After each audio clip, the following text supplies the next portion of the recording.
was 26 when he was murdered. He was a man, and he'd grown into a very compassionate and caring person. James came into the lounge at about 10:30, and he said, "I'm popping out to see my friends and I'll see you later." And we said, "Okay, have fun, take care, and have you got a key?" And those were our last words.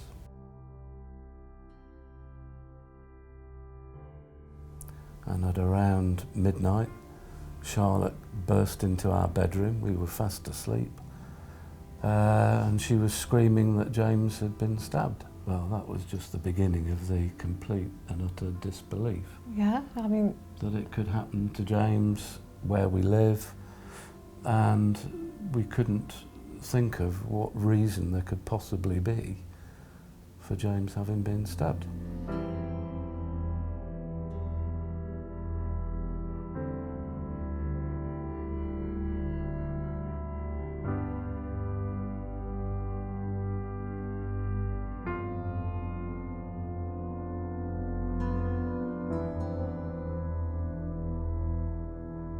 And the humour came through from an incredibly early age.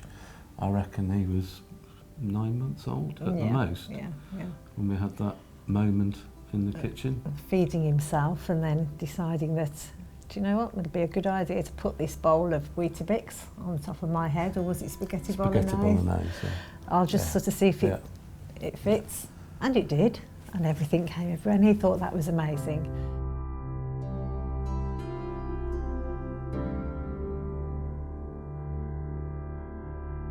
We always knew he was popular. I didn't realise the amount of love people had for James.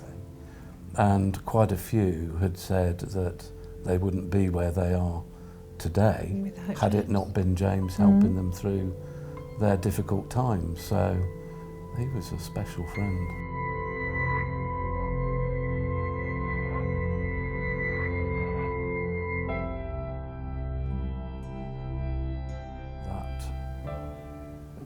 Scene at the top of the high street as we approached was just ambulance on ambulance. Sea of blue lights. Yeah, we abandoned it. The car on the side of the road and ran across. Ran across to James. But we were very quickly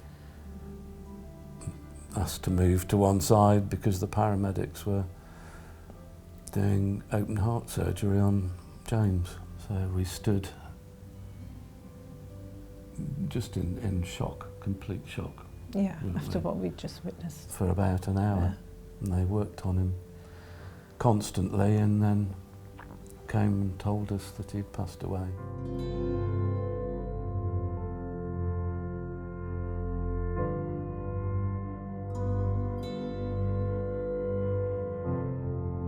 But of course it turns out that James was walking along the road, minding his own business, on the phone to his girlfriend, and whatever happened in a matter of seconds.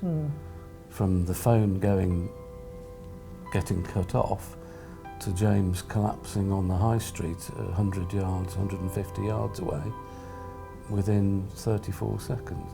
And the lady who was the head judge made a comment, didn't she, that summed everything up for us.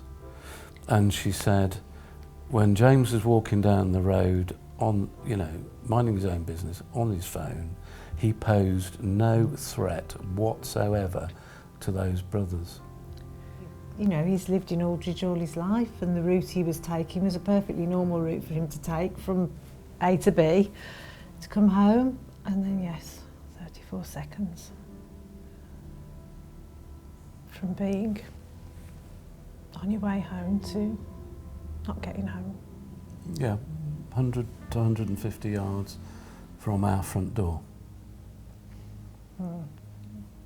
And only popping out for an hour to touch base with your friends, and he drank a pint of water.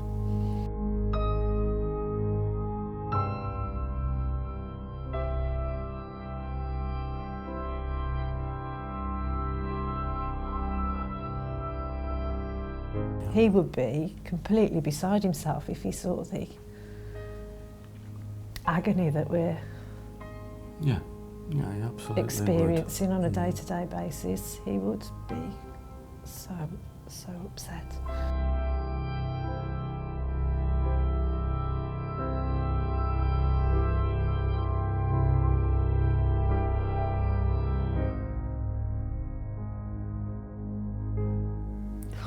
Don't do it. And if you feel you obviously need some guidance in your life, you need some support, you're looking for something, there are plenty of people out there, plenty of organisations out there, your own family, friends that you trust. Turn to them and get that help that you need. Somebody there. There will always be somebody out there for you. Don't be afraid to ask. Don't be afraid to ask.